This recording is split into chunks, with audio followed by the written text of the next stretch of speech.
Welcome to Sibs Read Smut podcast. I'm Ned. I'm Helen. This is a podcast where we read, rate, review sometimes your favorite romance novels.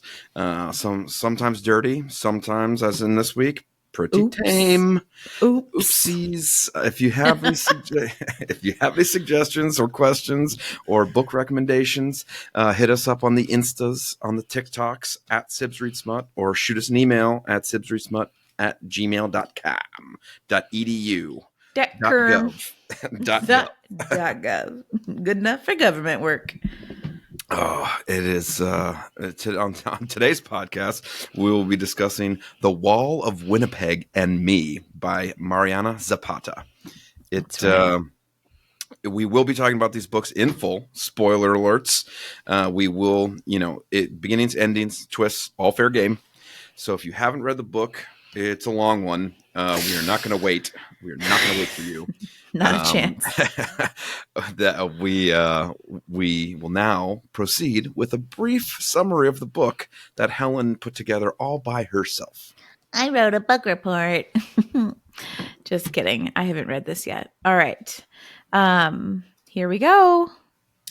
Episode 21. Welcome. The Wall of Winnipeg and Me by Mariana Zapata. Vanessa is the beleaguered assistant to the NFL's greatest defensive lineman with the tightest end. But he's a grump and even worse, Canadian. Canadian. After she decides to quit, no, they haven't boned. The enormous hunk of man meat wants her back. To work? Maybe? But mainly to marry him? WTF. He wants to stay in the U.S., but didn't fill out all the paperwork. Oops. Easy solution. Propose. They still haven't boned. Marriage, terrible families, and miscommunications abound as these two hard-headed crazies try to make it work. They still haven't boned. Finally, they bone. 18 hours later. 18 hours later. Adrian and Vanessa bump uglies. Yeah, it was at the very end of the book, 96% in. Mm-hmm. There was one brief sexual session. They did it a couple of times, and honestly, it was pretty spicy. Was it? Yeah. I thought it was relatively spicy. I mean, maybe it was just because we had seen these two flirt and fuck around for the better part of 17 hours before we got to the boning. That you were so revved up by the time you got there. My pump was primed. Gross. And I was showing you in the pictures too. I brought my little football from homecoming 2001. You want to admit that? The what? What? I'm going to admit how old I am? Yeah, and that you were in band. Oh, no, I was a fucking great trumpet player. I don't give a shit. I played sports too. I can be a well-rounded baddie. Don't you? Aren't some of your high school friends listeners? Podcast fans? I think Kevin listens. Hi, Kevin. I know you. One band friend. Did you guys ever go to band camp? Yeah, every summer. That's what we did Just to get ready at band camp. Yeah, no flutes in the pussy though. Oh my god, gross. No, yeah, that's how we learned all the routines for marching band. We had to go to band camp for 2 weeks. There was a lot less sex than there was in the movie. Was that the original American Pie, or was that a later one? No, the original American Pie. What a great movie! It was hot. It was a heat wave. Yes. It was literally the weather warm was outside. Warm. And did you notice too that the book opened with this jazzy opening number on the audiobook, which I thought that was fun. They played music in the beginning? Yeah, there was a little intro music, just little while they were doing the opening credits. For the record, I listened at 2.3 to 2.4 to get through this 18-hour book. So whatever music was on in the beginning, I'm sure it sounded like and then it was over. So I did not catch the trumpeting at the beginning of the book. Well, and we have another fake dating situation, which we've already done a couple fake of marriage. Those. Fake marriage, fake dating. Just to go back to the football thing, I am pretty sure I made it like 50% of the way through the book thinking that he was a hockey player. I just want to clarify. I'm going to put myself out there that I was just not. I like there was so little football in this book for you to bring your little football to the pod as a prop. This could have been any sport. It did not it was football, and he was a huge man, and of course she's a tiny little girl, not that small. She's 5'7" or something, but yeah, and she wasn't a twig. I mean, she had some meat on them bones. Meat on them bones. We love that. Well, and single perspective again. You know, like we were saying, 18 hours. Yeah, that and I even texted you about that while we were listening, and it didn't bother me until the end when she's like, he doesn't love me. I love him, but he doesn't love me. And then it was just whiny bullshit for like the last 20%. And I'm like, oof. Then it got to be a kind of a slog. But before that, and as we were talking about, yes, the book is very long, but she is a good writer, and the book is very well written. And I like their chemistry. I like their, kind of banter back and forth. I thought was fun. She has a lot of funny lines where her friend was talking shit to her or whatever, her best friend Diana. And she was like, I'm gonna sock her right in the baby maker to teach her a lesson. And and then he was mean to her at one of these practices, and she's like I have the self-control of a samurai who wants to go Ronin. And then she's seething and contemplating how to give Aiden diarrhea. It was like, it was just these little things where it's like, okay. Does that stand out to you because you think about how to give other people diarrhea so they can be more like you? No, I don't contemplate how to give people diarrhea. I just hope I don't diarrhea all over them. Yes. Of course. Hashtags tummy problems. Hashtag man of the people. Really, you're always thinking of others. That's very thoughtful. And how I don't want to poop in public. That is an issue for you. Well, and it's a little weird too for her because she's worked for him for like 2 years. Yes. In a very long time. So she's the personal assistant to this NFL player, football player, whatever. I think it's NFO, the National Football Organization. Maybe that's what threw me off. And obviously fictional. And he plays for the 300s, right? That's what the team's called in Dallas. Yeah. Or was it their nickname? I don't remember. They kept referring to them as the 300s, which I don't understand what that even references. Anyway, so he plays for a team, the 300s in Dallas, I think somewhere in Texas. And he hires her as a personal assistant. He's not been able to keep anybody, of course, because he's a grumpy Gus. And so he's like such a little turd to her, but she finds her like way around his house, around his life, and becomes invaluable to him. Yeah. Well, and she also has a crush on him too. She was like hired. A physical crush. She doesn't like his personality. He's a turd.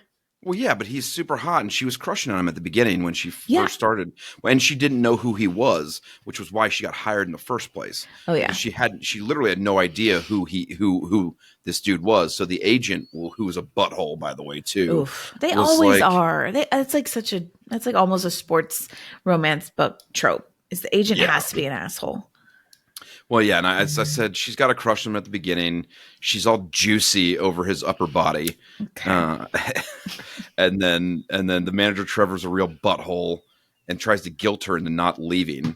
Well, and see, she's they make a big deal out of his size, about how big he is, like The size Wall of Winnipeg. The book is named after his size. behemoth. He's a behemoth. He's enormous. She's ogling him at one of the workouts, and she does all his social media too. So she's like, what? She's watching him do squats. And posted a picture online, and one of the fan comments was like, "Damn, I'm pregnant." I'm pregnant. And since there was so little sex in this book, I ended up just listing off random things. So 9% in is the first incident of sniffing. For fuck's sake, Ned, with the sniffing. She sniffs the friend that lives with Aiden in his house. Zach. Zach. Her best. He's also a football player, and they have become very close, right? Second string QB, and they are very close, and because he stayed with Aiden all during the season for the last 2 years in his house, lived in his house, and she spends a lot of time there too. And he smelled like Old Spice, by the way. I probably smell like Old Spice right now because that's the only thing we have in our shower. Well, and then she quits, and literally she overhears Trevor and Trevor the agent and Aiden talking about her. Like, what does he call her? Like a pancake or a dough girl or dough boy or muffin, like a muffin something. It was something pretty fucking demeaning, and it was very rude in terms of her appearance, but also like some type of pastry. It was a donut, maybe. It was something I forget, but she overhears it and quits on the spot and walks out. Well, and which I thought, it called her a dinner roll. Dinner roll. I remember reading that and being like, in any other, like if I called you a dinner roll, that would be really funny. But like, because it was coming from such an asshole to her, she was, as she should have been. She should have been offended by it. And it was she goes, I hope they both get syphilis. It's her response to getting called a dinner roll. Which part of the quitting thing, I think this leans into her whole independence. So she wanted this job to save enough money to quit and work for herself. This was her big thing all along. So she hit the point where she found like she had made enough money. She wanted to go out on her own. And what she does, art, graphic design.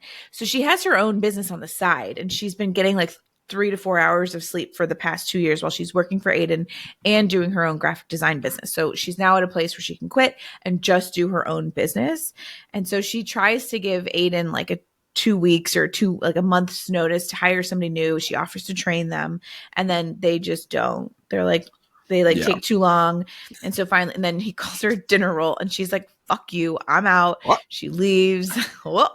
And then they try to find people after her, and they can't because she was such an amazing part of his team. Yeah. That's and she misses him over the weeks too, and it's in a way. Yeah. I mean, she did. She said it. I'm not making it up, Helen. But Aiden comes back to her multiple times to get her to try to come back. Yeah. And then he realizes as his assistant. First.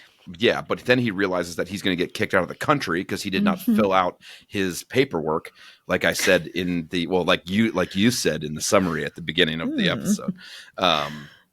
But so then he goes, she says something about, well, why don't you just get somebody to marry you? And he goes, good idea. You should marry me. And it's like, what? And the fake dating marriage proposal so he can get his visa. He's like, I like you as much as anyone, which I thought was like, okay, smooth, dude. But I mean, that was like very nice for coming from him. But I was like, really? It was pretty hilarious proposal / proposition moment. He is just such a grump, and he doesn't have a lot to say ever. Like she would say good morning, and he would just be like, eh. And so like that was sort of the description of him and his like nonverbalness, just like being kind of a dingbat the whole time. So, and then to propose marriage, she's like, well, you don't even talk to me. I say good morning to you when I've worked for you for 2 years and you don't even respond. So she's like, why would I want to put myself through that? And then he comes back and finally offers her a deal that she cannot refuse. He offers to pay off her student loans, buy her a house and a car and anything else. I think it was just buy her a house. I don't know if there was a car situation in there. Oh, okay. But and they have to stay married for 5 years. So it's it's a very like long-term commitment, but she's like $250,000 in student debt. So because she wanted to go to the school, she didn't want to give up. She's very hard-headed. She did not want to admit defeat and wanted to get away from her family, who is terrible. With 2 U's, terrible. And it's one of these things where she accepts it kind of because he's got her hamstrung a little bit, and she needs to get out from underneath this massive debt. And it's I don't know. It was kind of, I don't know if I loved the motivations behind that, but she did have a crush on him in the beginning, and there's no sexual component to this at this point, and they're not even particularly flirty with each other. This is literally just like a business deal. Yeah, 100%. 100%. And 32% in, respectable time in, first kiss at the wedding ceremony. They go to Vegas and elope. Yeah, which is pretty much just a peck on the lips, and then for the cameras, and then they pretty much start like going out around together, and people are like, well, you were his assistant, you worked for him for 2 years, now suddenly you're married, like it was very weird, and I thought at some point it was going to come up that people didn't believe them, and someone was going to report them to the government and try and get them in trouble, like maybe that douche on the team who was Christian who to her, yeah. Well, not mean to her. He was just hitting on her and generally like being a skeevy way. Yeah, being a generally creepy douche. Yeah. But I thought he was going to report them, or somehow he wasn't going to believe them, and it was going to somehow backfire on them. And none of that came to pass. Like there was no storyline inkling about anything. There was she was concerned at the beginning about getting in trouble and getting arrested and everything else, and nothing ever came of it. I mean, like literally no story component. I have to say, not to get too like real, because this is a romance novel, and like obviously it's the NFO, not the NFL, so this is in some like alternative universe. But I was a little anxious in our current political climate. I did not really want to read a book about like immigration. I mean, I feel very passionately, and I won't. I think I'm a social worker. It's pretty obvious how I feel passionately about things, but like, I was worried that it was gonna be like a morally like a hard thing for me to swallow. And so I was kind of glad that wasn't the direction this book took, that it wasn't like all about like the government and defrauding the government to get around it. Like I don't know. It's just that it was not my favorite sort of plot point to drive things forward. So I was glad that that's not what it ended up being focused on. And obviously, surprise, surprise, they fall in love and it becomes like a very legitimate, like obviously thing. And that's spoiler alert, 18 hours later. But yeah. So I was very glad that it's not the direction it took. So that's my only thing. That's all I have to say about that.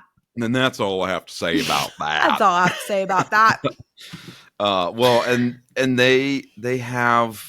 So at the wedding, there was a very, I wanted to ask you about this because it was, he goes to sleep because he's on a very fixed schedule. He's an NFL athlete. He's a professional athlete. He has a very, strict time and diet and everything else. So he's in bed super early. So when they're in Vegas, she leaves to go walk around and look at stuff. And he has this weird attachment anxiety thing where he calls her and is like, "Where are you?" And then rushes out to meet her, and they end up having a very nice time going around. They go to a show. She takes a picture of him with this couple at the show that they're going to, and the woman pinches his butt, and you can see him like, huh, and she's laughing her ass off because he thinks it's hysterical. But I was like, he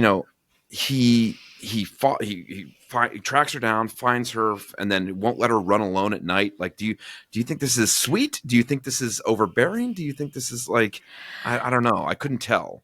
I think for me, how I read it was that it was indicative that he liked her more than a friend or more than an employee for longer than he was letting on. So which again, this is what, probably like 3 hours into an 18-hour book. I think this was the author's way of showing that they are both very true to their word. That, she has said, I will marry you for 5 years, but neither one of us, they make this agreement. Like, neither one of us is stepping out on the other. We don't want to embarrass the other person with that. We've made a word, we've given our word to protect and honor and, be supportive of our partner during this time. And so he immediately takes that really seriously and is like, you can't go out without me. You can't, I want to protect you and I want to make sure that you're okay. And we haven't really gotten into their families much, but they both have these like super, I don't know why I'm laughing, but they have very traumatic upbringings. Like, yeah, both of them. She is, they both have, there's abuse in the past.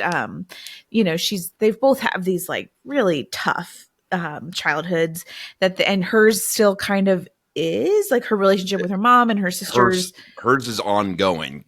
Hers is ongoing. And so the scene, well, I don't know if we want to get there, but as they start to learn more about each other. This book is too long to go in order. So bounce around by all means. That scene where she describes to Aiden how her sisters, like, her mom is a drunk and alcoholic and like will leave on benders for 3-4 days at a time. She has 3 older sisters. She's the 4th girl in this family. And the 3 older sisters, the oldest one, Susie, is just a total witch. And they don't want to watch her while the mom is gone on a bender. They locked her in a closet for 2 days with candy bars and like Capri Suns and her stuffed animal, something. And like just didn't, literally locked her in the dark, no lights, no nothing, left her there to just fend for her. Having a kid, I was like, oh my God, I had a hard time. I just had a hard time even reading about that. And I, like, in my line of work, I've, heard and seen some tough shit, but reading about that. And then like when they came home, the mom finally comes home. They let her out of the girls let her out of the closet, like, oh, nothing to see here. But she had urinated and defecated in there because they locked her in there for 2 days. I am obviously still having a reaction to that. So that's how good of a writer that Maria Zapata is. Truly. I will say they had to replace the carpet and like, the mom actually 3 days later, you're still having a reaction to this.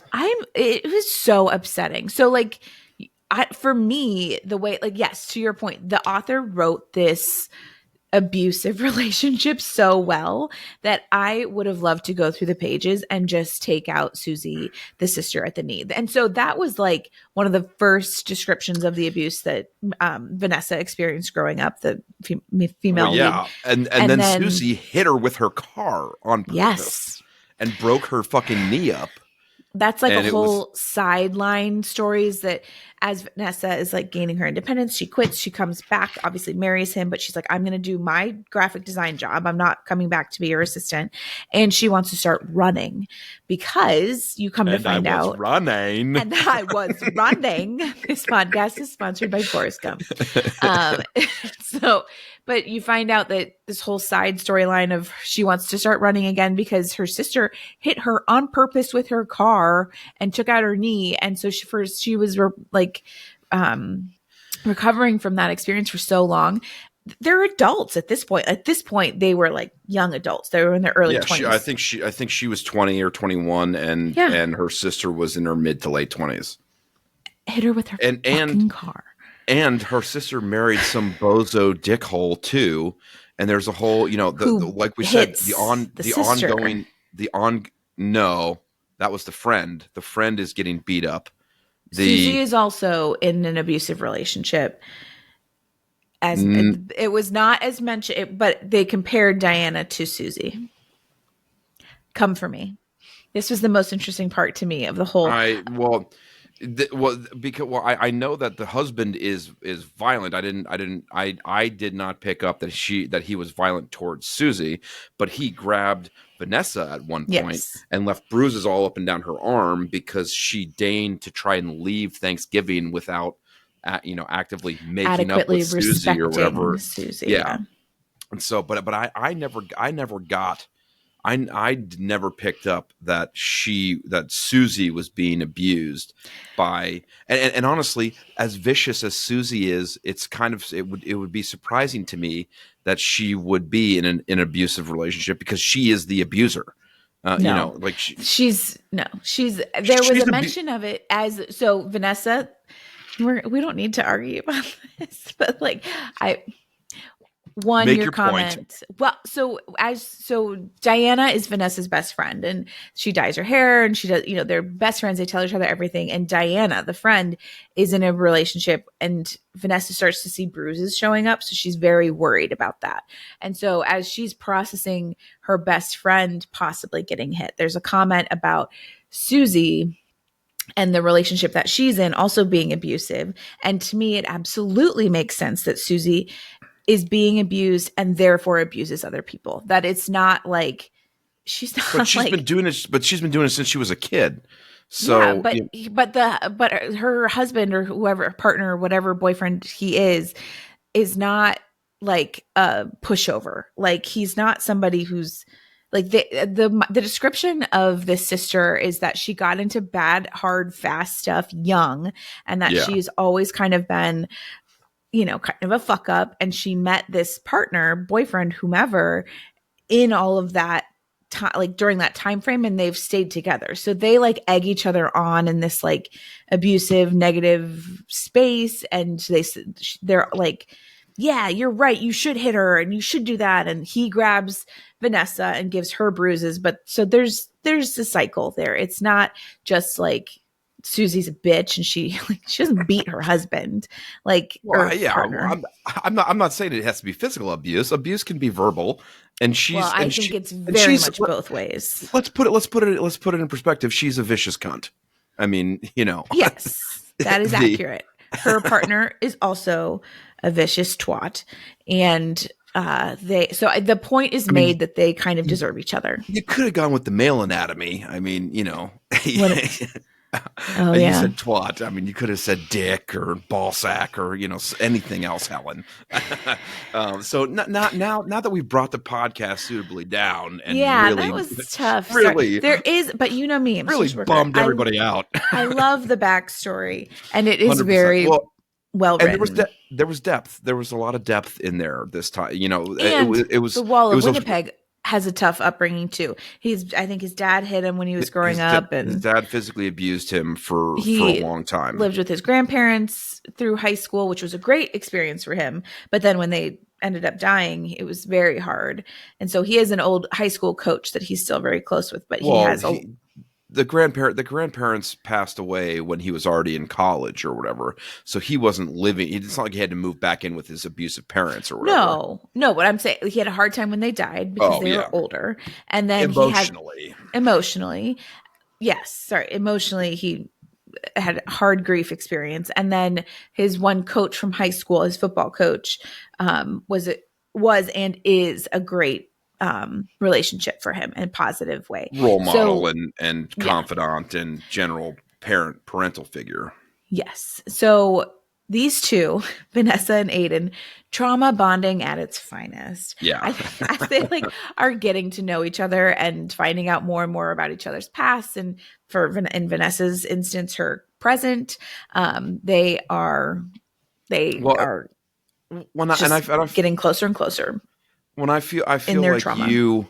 I feel like you sometimes love that and you sometimes hate that in these books. So sometimes you love the trauma bonding because usually it means good backstory and deep and rich backstory, and then sometimes you hate it because it's you're literally that's the only thing porn. It's trauma porn. It's the only thing bringing them together, and so like I can never figure out which line of the you're going to come down on, which side of the line you're going to come down on. Well, so in this case, I know, I'm trying to think which side. Before I get back to the funny, let me know which side of the line you fell on this one. Trauma is hilarious.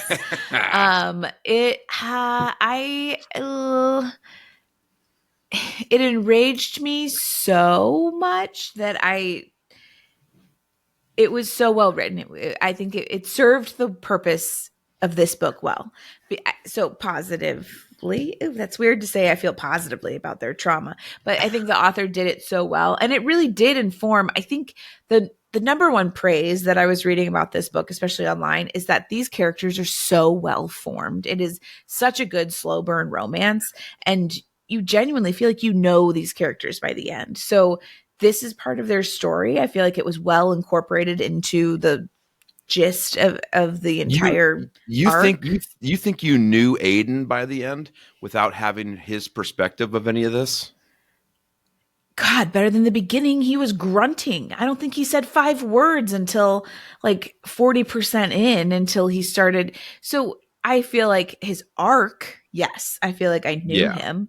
Do I feel like I knew him in the way that I know my best friends? No, like we're not. Well, no. But Vanessa, you're hearing her inner monologue. You're hearing her thoughts. You're hearing her thought process.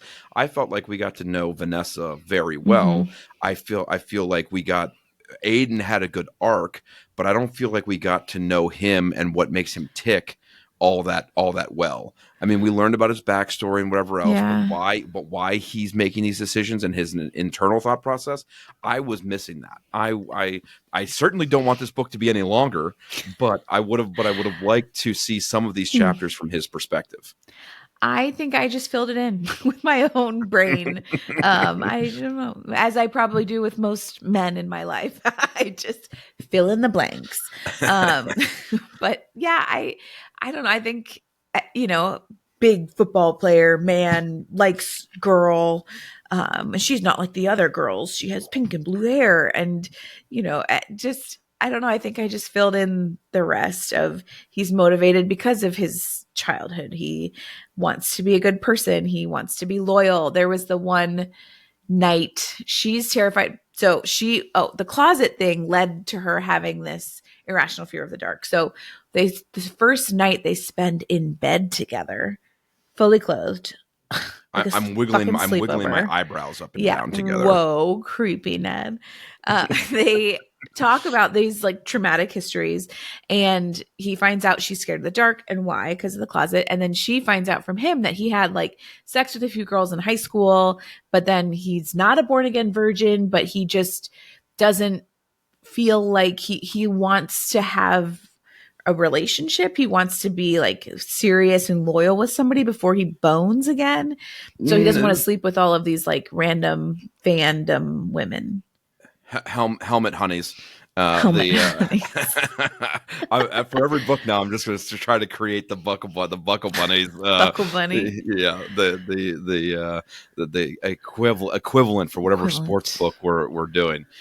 But I don't think it went that far that he was looking for like deep, intimate connection. I think he's so focused on trying to be his career, the top of his game, the top of his sport, everything else, that relationships just don't factor into it for him. It's not even something that he thinks about. Mm-hmm.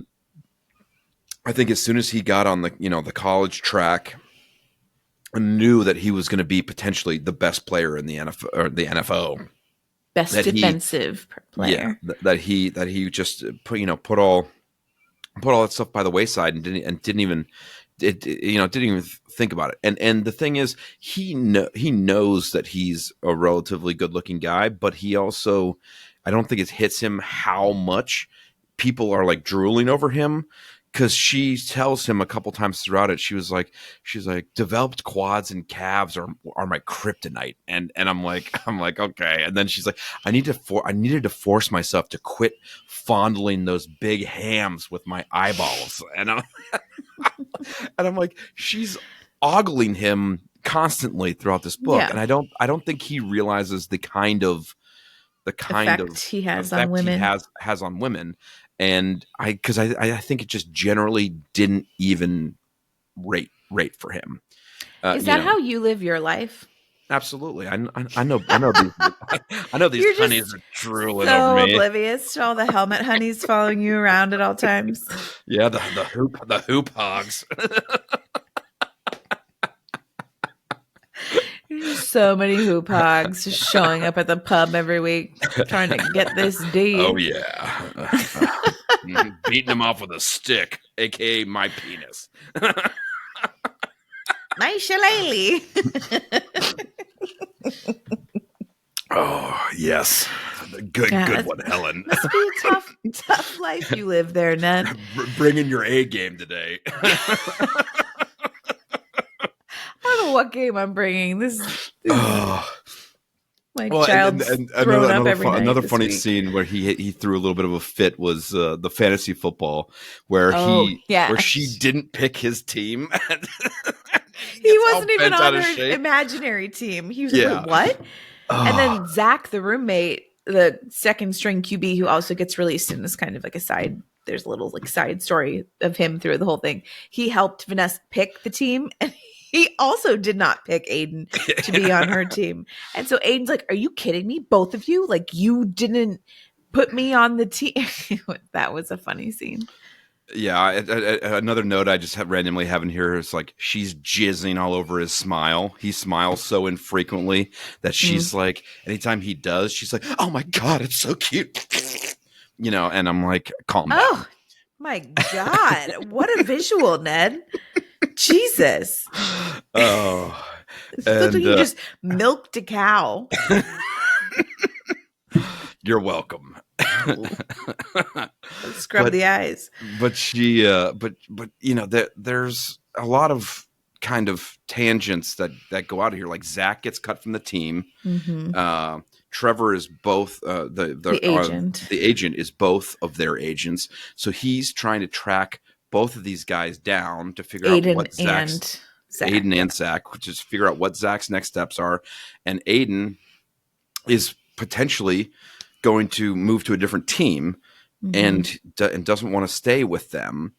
And, you know, and he might move and he wants to make sure that she's going to follow him. And now that they're married, he's like, if I move to Minnesota or whatever, are you going to come with me? Which is a kind of a point of contention throughout. And she never really even thought twice about it. She's like, of course I can work from anywhere. We made vows to each other. We made promises to take care of each other. Word. Yeah. We're going to do that. Another emotional scene that I've felt was when he bails on the trip to go to the Thanksgiving. That was so emotionally wrought and super real, where it was like everybody's had people cancel on them at the last second, whatever else, and she was so bummed. And but she also wasn't honest with him about what this family. She did not tell him ahead of time what he was going to be walking into. Yeah. And maybe she would have on the flight there or whatever, but he calls her right as she's leaving for the airport and basically is like, this Leslie guy, my high school coach, is coming to town. I can't go with you. I'm really sorry. He knows he's fucking up as he does it. Like he feels bad, but he doesn't think it's that big of a deal. Yeah. And then she goes home. She gets in a fight with Susie. Like, it's just terrible. She leaves early. She gets those bruises from Susie's partner, boyfriend, husband. And then, that was sad. That was really hard.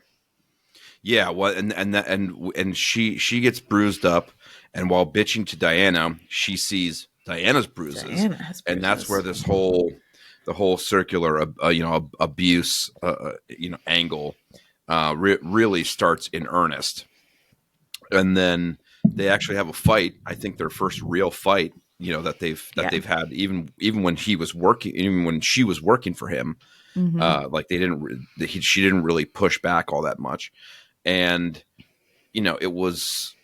the fight was pretty real too. It kind of spun out of control. He didn't understand why she was mad, and she was super fucking pissed and just kept getting pissed her. And she kept telling him, pissed her. And she keeps telling him, "Hey, asshole, I don't want to talk about this right now. Like, let me go and stop." And he keeps getting on her, which, okay, fair enough. I couldn't tell if that was a good or bad way to fight. Like, let's get it all out in the open right now instead of stewing about it and walking away. Because he eventually lets her leave and then comes into the room like 20 minutes later or whatever and goes, "We're going to talk about this. Like, this is not going to just lie. I'm not going to just let this lie."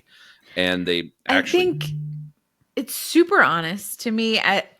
There is no 100% correct way to fight. That doesn't exist. But as couples are getting to know each other, they have to find.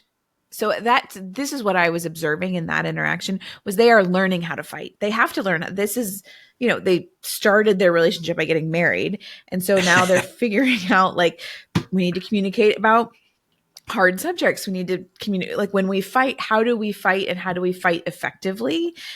Every couple fights. You have to fight. Otherwise, if you don't care, if you don't fight, you don't care. But, like, you got to figure out how to fight in a way that works for your relationship. So that's what I really liked about this author. I feel like she wrote that really well of they're coming together. They're two separate humans that have their own fighting styles and they're figuring out. Oh, I liked it. Well, and they're as both a therapist, I approve. Well, and they're both subtly violent as fuck too, because as soon as he sees the bruises at the tail end of that scene, he's like, "Give me their address. I'm going to drive over there right now and kill him." And she's like, "Why are you going to drive?" He's like, "Because then there will be a record of me if I fly." He's like, "I'm going to drive across Texas and I'm going to kick this dude's ass." And I love it. Like, he goes, "Do you think that's sweet? Do you think that's sweet?" He tells her at one point, I mean, no, I don't think it's sweet. I think at one point, though, he says something to her like, "I'm a little terrified of how much you know about, like, murder, or no, how much you know about body or whatever else." He's like, "How much you know about, like, committing a crime." Like, and he was like, "I feel like I should have been more scared of you these last couple of years than I have been." And she was like, "Yeah, honestly, you should have been. You gave me access to your whole life. And I could have done a lot." And another funny line in there too was because she's talking to Vanessa again, and Vanessa finds out like late in the game. Not Vanessa, Diana finds out late in the game that Vanessa got married to this guy and didn't tell her, and she calls up and she's like, "I'm going to punch you in the cooch." and Vanessa just responds with my sisters growing up, I knew how to fight a girl. And it's like, and she that was like in the car on the way to the lawyer's office, which then leads to like another big emotional moment, which was they get stuck in the elevator panic attack. Yeah. And so 57%, I call that beanbag treatment, because she sits in his lap and he like cuddles. She's so big he can like huddle over her and like it was very weird. I saw that note of yours and it just said beanbag treatment. I didn't read anything else. I was just skimming. You thought it was ball sacks? I thought it was ball sacks. I was like, where is he going with this? Like, I don't remember anything from this book about bean bags. And then well, if you read the sub notes, it's literally goes non-sexual lap sitting during panic attack, some light knee fondling, and then sisters locked her in a closet for 2 days. That's where that reveal comes out.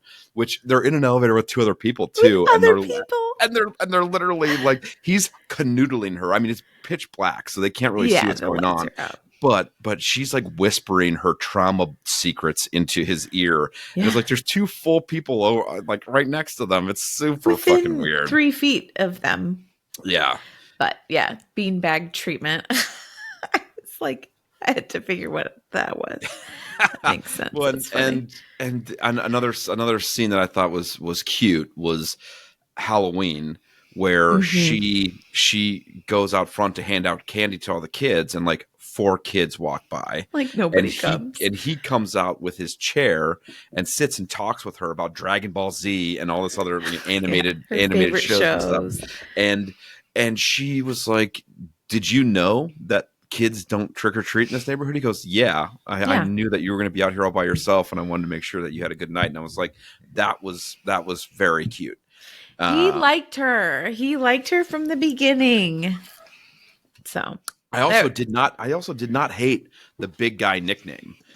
She calls him Big Guy throughout. Oh my god, that was so miserable. She uses it too much, but I did not hate it. Come on, big guy. Big guy. Bad boy lips. big guy lips. I feel like she called him big guy in the beginning when she was his personal assistant, and he like never responded to her. And so she, in one of the times that he was coming back to beg her to come back and be his personal assistant, or at some point he was like, you used to call me big guy and you never call me that anymore. And she's like, I can keep calling you big guy, but I did it as a joke because you never spoke to me and I was just trying to get a rise out of you. So it was cute where it came from. Literally. Put your arm down. Jesus Christ. So I liked where the nickname came from. I thought it was like funny that she did that to try and get a rise out of him, and then it became a pet name. But Jesus Christ, she used that fucking name all the time, every other sentence, and she'd be like, "Come on, big guy, you don't have to." Come on, big guy. Oh my God. It drove me absolutely nuts. And maybe it was like the speed that I was listening to this book as well. But it's like, okay. Come on, big guy. Big guy. I was like, that's not cute anymore. Like it was just. It did get overused, but yeah, but I didn't hate it. 61% in, I had sensual storm canoodling. Where I was like, as was proven when in Rome, sex can be a cure for fear of storms. They did not end up having sex, and more sniffing, herbal soap and coconut. Nobody pays attention to the sniffing except for you. Your olfactory senses are spectacular. And then 64%, she gets to New Jersey from Aiden. I don't even understand this note. Gets to New Jersey from Aiden and Googles his bubble butt and ogles his bubble butt while thanking him. Googles his bubble butt. You idiot. She just wants to bite it. She only had one jersey for the 300s. Again, whatever the fuck that means. Of Zach's jersey, of the roommate's jersey, because he got it for her and was like, here, come to the game, wear my jersey. And she did. And then when Aiden, the main character, started inviting her to the games for the 300s, she only had Zach's jersey. So he was like, that can't be right. I need to rectify. So he got her his jersey and was like, you have to wear it. Damn near killed him. Helen's doing her mad teacher face. Rectum. Liquor. I barely know her. Liquor. I barely know her. I told Ben for our wedding that I wanted to get that saying in neon and put it above the bar. You should have got it on your koozies that you got from the wedding. That is a great idea. I should trademark that. Yeah. Wedding koozies, liquor. I barely know her. Oh my God. Well, and so all of this, trauma bonding and everything else has happened. They haven't hugged. 66% in is their first official hug post the Thanksgiving football game loss. I was like, she sniffs him again, fresh from shower. Second best hug of her life, she said. Ugh. We need to get to Christmas because she buys him a dog. Oh yeah, the dog. So 69% side mouth kiss. So this is how scrapped we are for material. 83% quick peck after a loss, but she buys him a ring. So a little backstory: she buys him a ring for the wedding. And when the Elvis impersonator, whoever was marrying them, was like, "Hey, do you have rings?" And he goes, "No." And she pulls out a ring and gives it to him. He then buys her like a fucking massive ring, a rock for Christmas, aquamarine, and is giving it to her. And she buys him a puppy, which I'm like, dangerous fucking gift. And I love it. Like you're like, it's like the number one rule of like pet safety. Like you're never supposed to give an animal as a gift. That's just mean. I mean, she would have kept it if he didn't like it, but he he absolutely loved the dog and whatever else. She gives him a quick peck after the loss at 83%, and she's not and she's been training for a marathon this whole time. She's not happy that he didn't invite her to his training camp after they get kicked out of the playoffs. And he's going to be gone for 2 months, and it's right during the time where her marathon's going to happen, and she's nervous about her book convention and all this other kind of stuff. And like she goes to a rom-con to like promote her graphic design work, and he shows up, and all of these male models who are on the cover of these books are like ogling him and like you know, as she's walking through, and all the other authors are like, hubba hubba, who's that guy? And they still haven't boned. And the horny smut authors are all over him, and then they share a room, and then there's massaging. They still don't bone. Yeah, there's massaging, and he's like starts massaging her in front of everyone. It's very weird. And then she runs. Here's my note. I was like, the whininess at the end is getting tiresome. It's realistic. Her thought process of like, does he like me, or is this going to go further? It's realistic, but it got tiresome, especially from the single perspective. And I even said, like, I haven't felt the lack of a second character's perspective until then. You know, that ending point, the last like 15% of the book was a little arduous with her constant harping on, is this more? Does he like me? Is, you know, blah, blah, blah. I love him. Yeah, but does he love me? Yeah. And then just 91%, she sleep gropes his butt cheek. And she's like full on holding on to that man meat.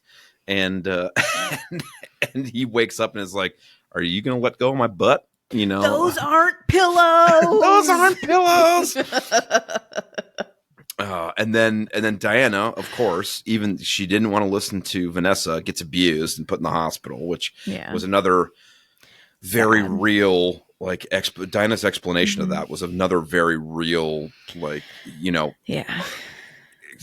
escalation of a dude who is abusive, going from controlling to violent and whatever else. So that was a very like, oh, okay.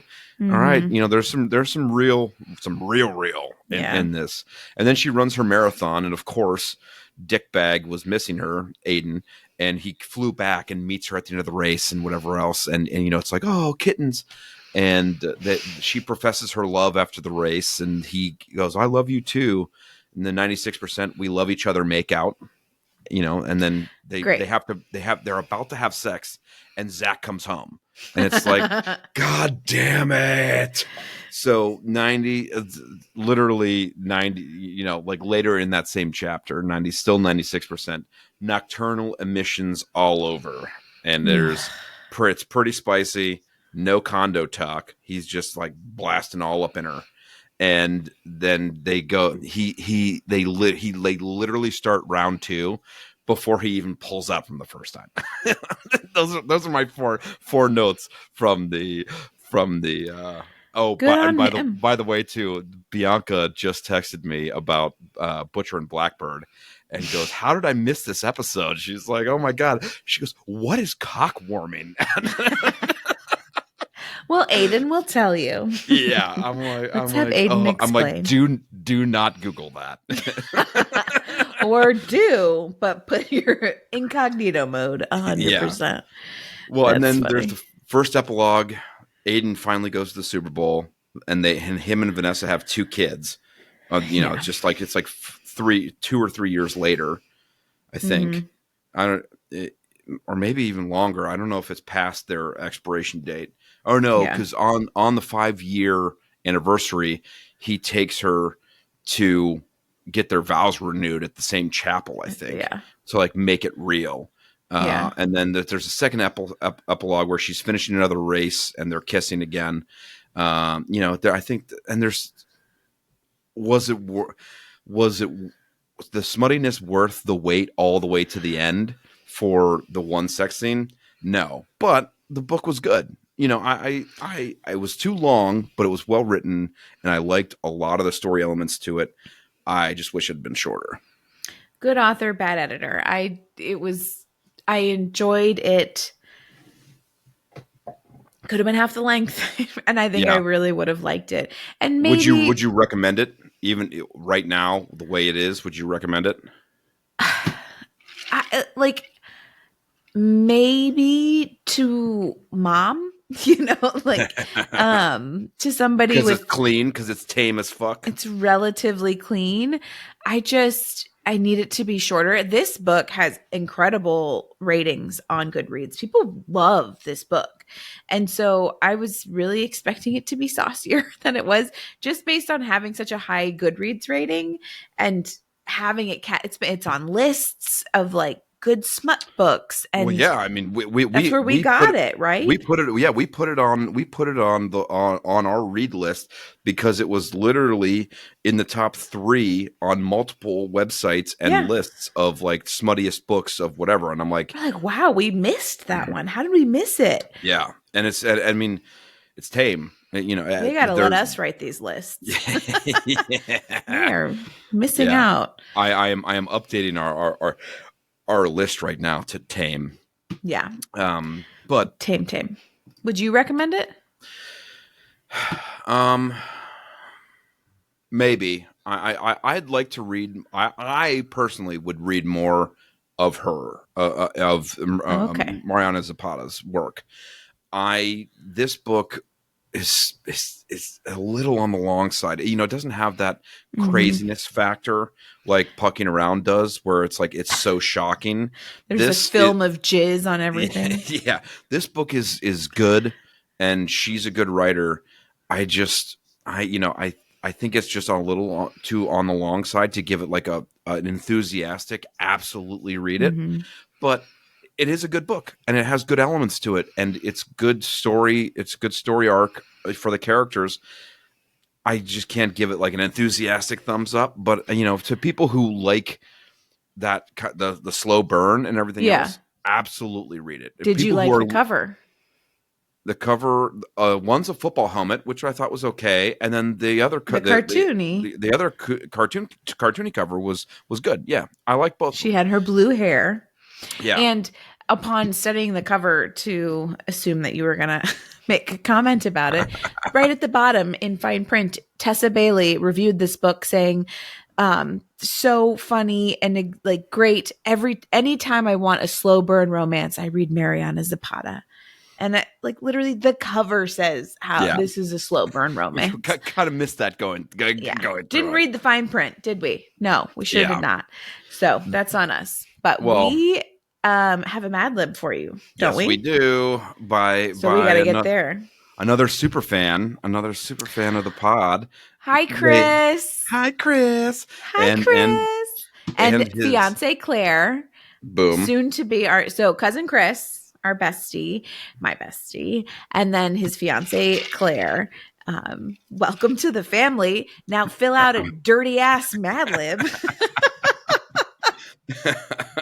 This Mad Lib is entitled "Sudden Thrust: A Smutty Football Mad Lib." What? Honestly, okay. I have not heard this. I obtained the clues and sent them to Ned, and he's about to read it. My prediction is this Mad Lib will be filthier than the entire novel of Wall of Winnipeg. Yeah. Yeah. All right. All right, I'm ready. He was the most spicy man she had ever seen, sweat glistening down his inner thigh under his tight lacrosse stick. She couldn't stop sliding when he walked past, the sound of her own thunder louder than the roar of the crowd. After the final playing field, he grabbed her hand and gallivanted her into the laundry room. Her heart raced faster than a kickoff return. He pinned her against the lockers, their bodies slipping with white noise machine. She tugged at her no-show sock as he baked her neck, his breath salty and wild. "Give me 103 seconds," he growled, "and I'll make you forget your own name." His vice grip pulled her closer, their bodies slamming until her pinky toe throbbed against his. Are you going to come or keep teasing? She panted. He didn't answer, just leaned in to feel her. Both those actually work. I know. Wow. Okay. "Again," she cried as the tension broke in an explosive burst of raw pleasure. Both those work also. Chris and Claire, you guys are too good at this. She collapsed against him, their breath mingling, both drowning in relief. Okay. As they wrapped as he wrapped his arms around her, he whispered in her ear, "You're mine now, jersey and all." She smiled. That was sullen. The end. The end. The last word was like slightly dissonant. Everything else was like, yeah, like they wrote it. The whole second half. I think too, coming from us, people know, like, yeah. Well, they know to be dirty, but they didn't know it was a football themed Mad Lib. Did they? Yeah. No. Wow. Okay, I'm impressed. I mean, like A++ for Mad Lib. Jeez. Yeah. Thank you, Chat GPT. Thank you, Chris, Claire, and Chat GPT. Yeah. Yeah. Oh man. All right. So we went over the smut rating. We went through our recommendations. I guess now, do you know what we're reading next week? No. No.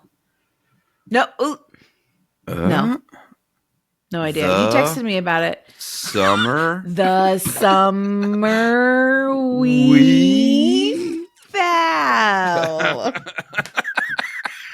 The Summer We Fell by Elizabeth O'Rourke is our next read. And I've not read this book. No, this is okay. Good. Virginal read for both of us. Another virgin. So we do not know. But I have read Elizabeth O'Rourke, and if my memory serves, they are okay. Yeah, I don't need to see it, but I do believe they're smutty.